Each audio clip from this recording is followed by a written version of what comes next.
1-2 दिवसात पालकमंत्री पदाचा तिढा सुटेल अशी प्रतिक्रिया मंत्री गुलाबराव पाटलांनी दिली आहे। तर जळगावात 3 मंत्री असले तरी पालकमंत्री पदासंदर्भात रस्सीखेच नाही, आम्ही तिघं पालकमंत्री पद वाटून घेऊ अशी मिश्किल टिप्पणी गुलाबरावांनी केली आहे।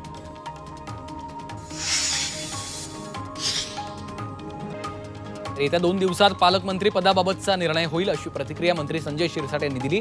तर नाशिक, ठाणे, पालघर, रायगडचा पालकमंत्री कोण असावा याबाबत वाद असल्याचं शिरसाटांनी म्हटलंय।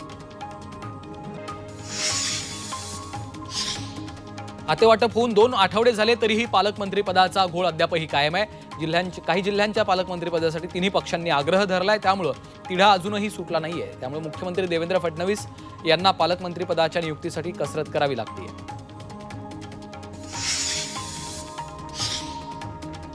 पालकमंत्री पदाची आज चर्चा पूर्ण होणार आहे। पालकमंत्री पदाचा काहीही तिढा नाही अशी माहिती चंद्रशेखर बावनकुळे यांनी दिली आहे।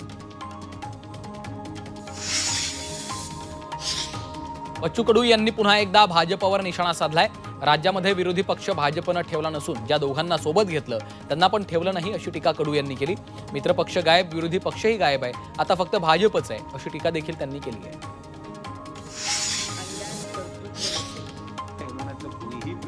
सुषमा अंधारेंनी सुजय विखे पाटलांवर निशाणा साधला।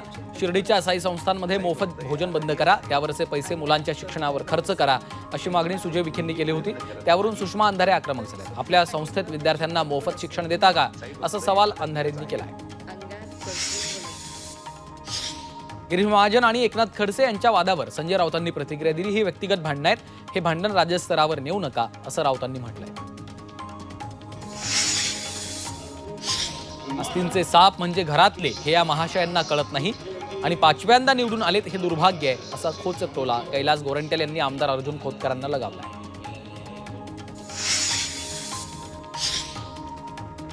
शिवसेनेचे नेते संजय गायकवाड यांनी केलेल्या आक्षेपार्ह वक्तव्यावर संजय शिरसाट यांनी प्रतिक्रिया दिली। भावनेच्या भरात गायकवाड बोलले असतील, मात्र त्यांनी असं बोलायला नको होतं असं वक्तव्य शिरसाटांनी केलं। तर त्यांची चूक त्यांच्या लक्षात आणून देऊ असंही त्यांनी म्हटलंय। महिलांचा अपमान करणाऱ्या आमदाराला मुख्यमंत्री फडणवीसांनी हाकलून दिलं पाहिजे अशा शब्दात शिवसेना ठाकरे पक्षाचे नेते विनायक राऊतांनी संजय गायकवाडांवर टीका केली आहे।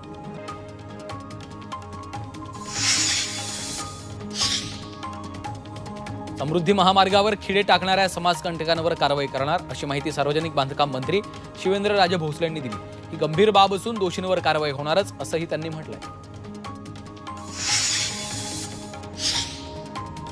वाशिम जिल्हा परिषदेचे अध्यक्ष आणि पंचायत समितीचे सभापती आणि सदस्यांचा 5 वर्षांचा कार्यकाळ 16 जानेवारीला संपुष्टात येणार आहे। कार्यकाळ संपल्यानंतर जिल्हा परिषद आणि पंचायत समित्यांना मुदतवाढ देणार की प्रशासकांची नियुक्ती होणार हे पाहावं लागणार आहे।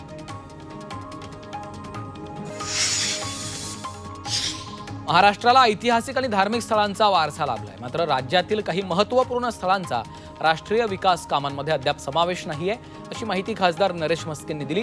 तर केंद्रानं या महत्त्वपूर्ण स्थळांचा विकास कामांच्या यादीत समावेश करावा आणि भरीव तरतूद करावी अशा सूचना देखील म्हस्केंनी दिल्या। धनंजय मुंडेंच्या विरोधात परभणीत केलेल्या वक्तव्यानंतर मनोज जरांगे यांच्यावर बीडमध्ये अदखलपात्र गुन्हा दाखल करण्यात आलाय। परळी पाठोपाठ आता बीडमध्ये जरांगेंवर गुन्हा दाखल झालाय। गुन्हा दाखल करण्यासाठी नागरिकांनी काल दुपारपासून शिवाजीनगर पोलीस ठाण्यासमोर ठिय्या मांडला होता।